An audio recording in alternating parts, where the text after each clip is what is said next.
Okay, so here are my favorite plugins to use with Studio One. And as I've said before, always buy plugins when you find them on sale. So let's start with plugin number one.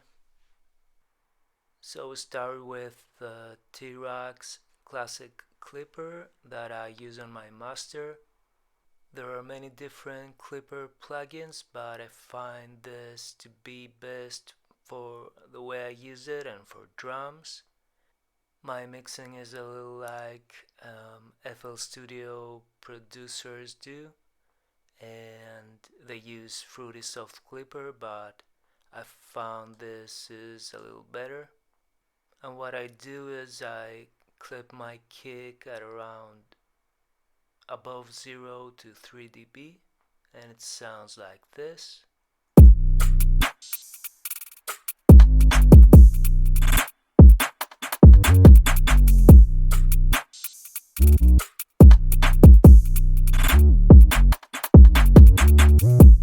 So next plugin would be Halftime, and if you make dark trap beats or drill, this creates a hypnotic dark effect. Let's see what it does. This is without.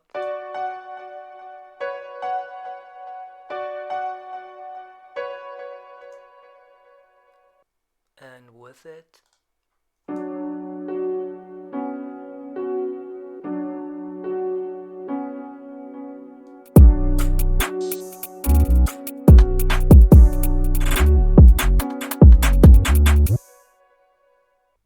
Next plugin would be RC20, and I mostly use that to add some distortion and saturation to the mix, and could be pretty much used to everything to warm things up and make your melodies cut through the mix. So without it, and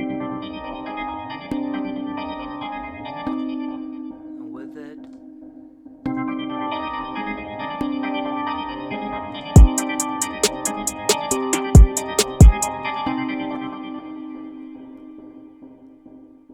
So our next plugin is Valhalla Vintage Verb.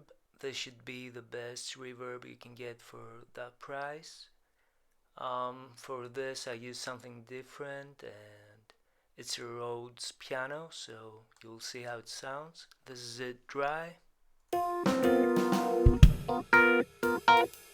Without it.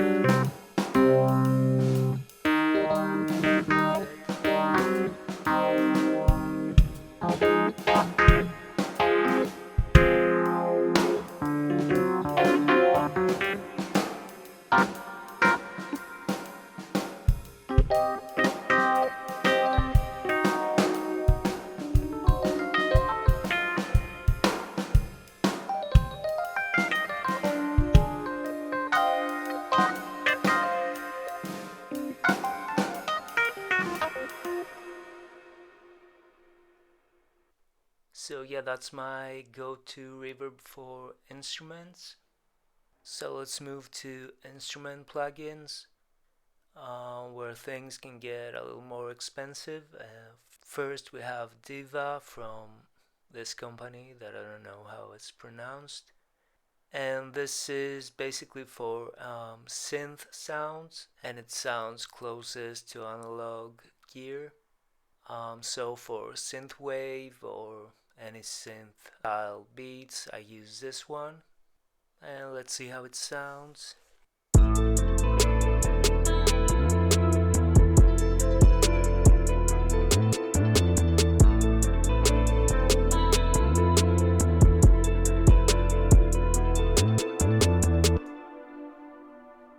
Okay, so for the rest instrument plugins, I don't have any music examples, but you've seen me using them many times. So first we have Omnisphere, that is great for trap beats, and it deserves a video on its own, but it's very expensive, so I think we can move on to something cheaper, that is Electra 2. This is also very good for trap and it's much cheaper. Now for drill we got Nexus 3 and the factory presets, especially the piano ones, are great for drill music if you combine that with halftime. As a much cheaper option, we got Expand, that is insanely good for the price. This can be used for pretty much everything. And last, we got Arcade, that is a subscription based plugin. And personally, I think it's the best if you want to add some background vocals to your beats. So yeah, these are the plugins I use the most for making beats. And of course, you don't need to have every single one of them. Also, these are my personal favorites, so some of them might not work for you. Anyways, I hope this was helpful and let me know in the comments what you want to see next. I'm gonna see you soon. Cheers.